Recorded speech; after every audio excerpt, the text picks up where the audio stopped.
Welcome back to Mining of Massive Datasets. Today's topic is recommender systems. We're going to start with an overview of recommendation systems and why they are necessary. Then we're going to look at the two most common types of recommender systems, content-based systems and collaborative filtering. And finally, we're going to look at how to evaluate recommender systems to make sure they're doing a good job. Let's start with an overview. Imagine any situation where a user interacts with a really large catalog of items. Now, these items could be products at Amazon, they could be movies at Netflix, they could be music from Pandora's catalog, or they could be news items on Google News.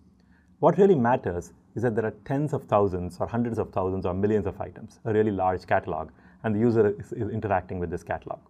Now, there's two ways in which a user can interact with a large catalog of items. The first is search.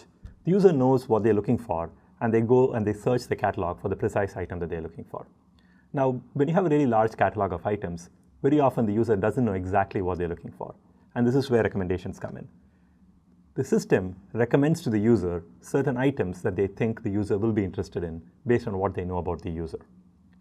Now, why do we really need such recommendations? The key that made recommendations so important and why recommendation system developed so much in the last 10 or 20 years is that we moved from an era of scarcity to an era of abundance. What do I mean by this? Imagine that you were out shopping 20 years ago, and you'd go to a local retailer and you'll find a certain number of products on the shelves of the local retailer. Now, even in a really large retailer, like a Walmart, for instance, shelf space is a scarce commodity. It limits the number of items that the retailer can carry. Shelf space is expensive because it involves real estate costs, and therefore a retailer can carry only a certain number of products. Now, a similar situation applies in the case, for example, of TV networks. A TV network can carry only so many shows because there's only so many number of hours in a day. And there are only so many movie theaters, so they can only screen a certain number of movies. Now, once the internet was developed, things changed. The web enables zero-cost dissemination of information about products. And what this means is that we can have many more products than ever before. There is no shelf space limitation on the number of products. That's why the number of products on Amazon is much, much more than the number of products available at any physical retailer. The number of movies available on Netflix is more than the number of movies that were ever available at a Blockbuster, and so on. This near zero-cost dissemination of information gives rise to a phenomenon that's called the long-tail phenomenon. Let's examine what this is. Now, imagine a graph where on the x-axis, we've taken the items in the catalog. Remember, items might be books or music or video or news articles. And we've ranked these items by popularity. So the most popular items are on the left, and as we move towards the right, the items become less and less popular. What do I mean by popular? Well, I mean the number of times the item is purchased in a week, or it could be the number of times a movie is viewed in a week or a month or some fixed time period. Now on the y-axis, we have the actual popularity, which in this case I've shown as number of purchases per week. It could be number of views per week, or it could be number of plays per month for music, and so on. So in general, you have items ranked by popularity along the x-axis and the popularity itself along the y-axis. Now, when you take items in a large catalog and you rank them and you plot them on this curve, you get a curve that looks like this. You can see that this curve, has a very steep fall initially. You have a few really popular items, and then as you move towards the right, as the item rank becomes greater, the popularity falls off very steeply. But at a certain point, you can see that this popularity stops, falls off less and less steeply, and it never quite reaches the x-axis. The interesting thing here is that there is a cutoff point. Items that are less popular than this cutoff point, might be purchased perhaps just once a week or maybe once a month. If you're a physical retailer like a Walmart, it's not economic to stock this item because the rent cost of stocking the item is more than you make when you sell the item. And therefore, a retailer, any right-thinking retailer, doesn't stock items that are unpopular. They only stock the head of this distribution. So there's this cutoff point that I show on this graph here, and items that are more popular than this, the more popular items, are available at a retail store. But the less popular items, the items that are to the right of the cutoff point, are not available at any retail store. They're only available online. Now, this phenomenon applies to books, to music, to videos, to news articles. For example, there are only so many news articles in a newspaper, but when you go online, you can see the rest of the news articles, the less popular news articles that are off to the right. The piece of the curve that is to the piece of the curve here that is to the right of this dividing line is called the long tail. These are the items that are available only online. The interesting thing is this area under the curve here. And you can see the area under the curve here is quite significant. In fact, in some cases, the area under the curve on the right is about as large or could be even larger than the area of the curve under the curve on the left. So you have all these items that could never be found in a physical store, but that can be only found online. But there are so many of them that it's very hard for any user to find all these items. Right? So when you have this era of abundance and you have so many items, and many of them are only found online, how do you introduce a user to all these new items that they may not otherwise find? When you have more choice like this, when you have these millions and millions of items that are only available online, you need a better way for the user to find all these items. The user doesn't even know where to start looking, and that's where recommendations engines come in. So recommendation engines work in the case of many, many kinds of items: books, music, movies, news articles. Interestingly, they even work in the case of people. For example, when you go to Facebook or LinkedIn or Twitter, there are so many people that you don't know who to follow or who to friend. And so Facebook or LinkedIn or Twitter makes recommendations to you on the people that you could follow or friend. I'll end this point with an interesting anecdote that shows you the power of recommendation engines. So several years ago, a book was published called Touching the Void. It's a book about mountaineering. It's a very, very good book. The book came out. It didn't make much of a ripple. A few people bought the book. It got some decent reviews, but it never became a bestseller. And then a few years after Touching the Void, a new book was published on mountaineering called Into Thin Air. Now, Into Thin Air picked up traction, and lots of people started buying Into Thin Air. Amazon noticed that a few of the people who bought Into Thin Air had also bought Touching the Void. So they started recommending Touching the Void to people who bought Into Thin Air. And lo and behold, those people started buying Touching the Void as well. The interesting point is, this made Touching the Void a bestseller. In fact, it became a bigger bestseller even than Into Thin Air, even though a few years ago it had sank without a trace. So this example should show you the power of recommendation systems. There are these items, these sort of gems like Touching the Void, that people don't know because they don't know to look for them.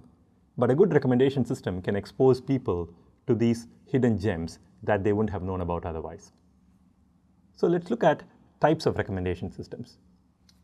The simplest and the oldest kind of recommendation is editorial or hand-curated. You might find a list of favorites. For example, when you go into your favorite neighborhood bookstore, you might find staff picks. Certain books are marked off as staff picks, right? And these are editorial or hand-curated. And on certain websites, you'll see a list of staff favorites, or you'll see a list of essential items. These are essentially built by hand. And another place where you'll see these editorial recommendations is often on the home pages of websites. For example, if you go to the home page of most popular websites, including product websites, you'll see editorial picks. These are products that have been picked by the editorial staff to feature on the home page. The drawback with editorial or hand-curated recommendations is that it's done entirely by the staff of the website, and there's no input from the users of the site. So when you go beyond editorial recommendations, the next simple thing that you can do is simple aggregates. On many websites, you'll see lists of top 10 or most popular or most recent. For example, if you go to YouTube, you can see the most popular videos, for instance, right? So these are simple aggregates which sort of take into account user activity to make recommendations to other users. But these recommendations don't depend on the user. They only depend on the aggregate activity of a lot of other users.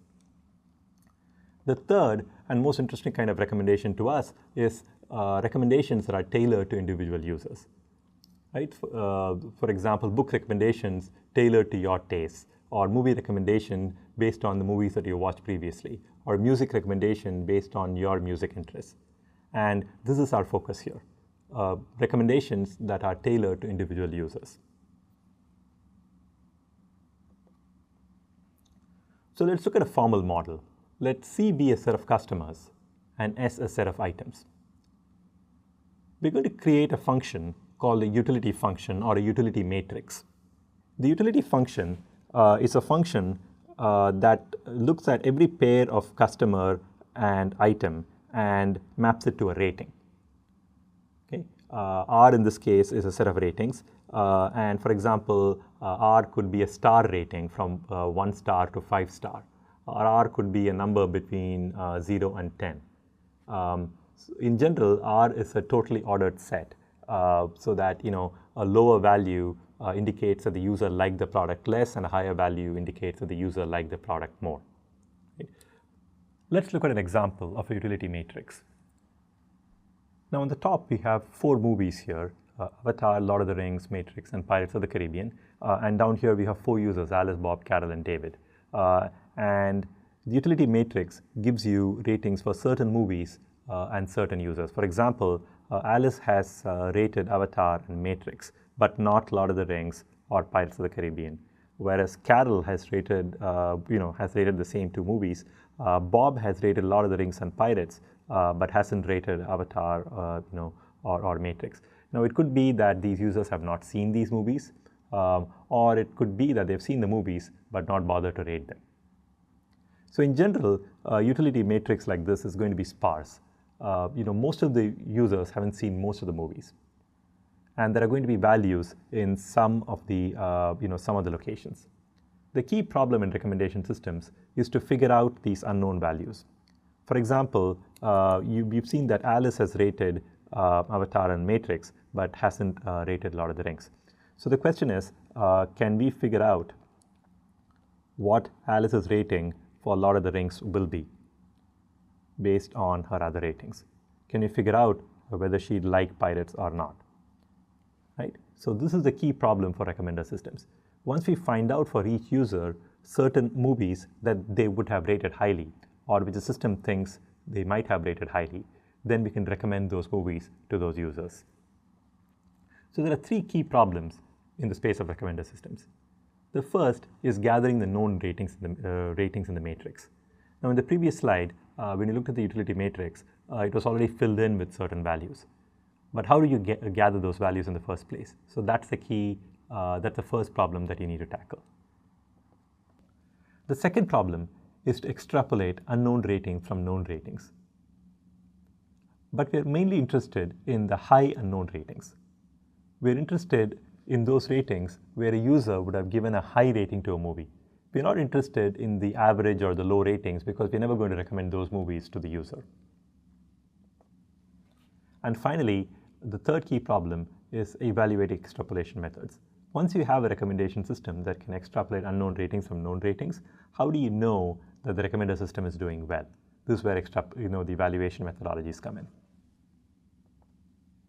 Let's start with the first problem, that of gathering ratings. The first and simplest way of gathering ratings is what I'll call explicit methods. Simply ask people to rate items.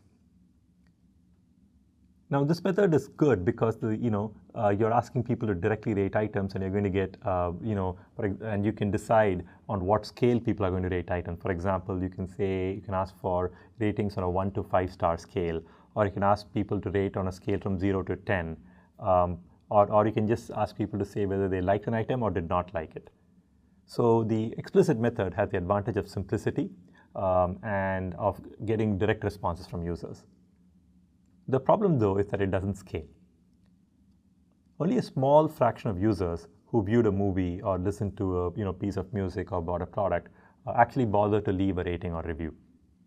Most users don't actually leave ratings or reviews. So while the data that's explicitly gathered is excellent data, it's not sufficient in most cases for recommendations because only a small fraction of users actually leave ratings and reviews. Since explicit ratings don't scale, a lot of sites use implicit ratings. Now, the idea behind implicit ratings is to learn ratings from other user action. For example, an online shopping website might have a rule that a purchase implies a high rating. Now, the nice thing about implicit ratings is that they're much more scalable than explicit ratings, because the user doesn't have to explicitly rate an item, and there are way more other actions such as purchases than there are ratings. The problem, though, is that it's very hard using implicit ratings to learn low ratings. It's quite easy to learn high ratings because you might have a rule that a purchase implies a high rating, but you can never learn a rating that a user disliked a product implicitly. In practice, most recommender systems and most websites use a combination of explicit and implicit ratings. Where explicit ratings are available, they use them, but they supplement them with implicit ratings when needed. Let's move on now to the central problem of extrapolating utilities or extrapolating unknown utilities from known utility values. The key or central problem that we have to surmount to extrapolate utilities is that the matrix U, the utility matrix, is very, very sparse. Most people have not rated most items, and this introduces a slew of problems that we'll come across shortly. The second problem we have is a cold start problem. When you have a new item or a new user, the new item doesn't have any ratings, and new users have no history. So this is known as the cold start problem, and we'll have to tackle this problem as well in due course.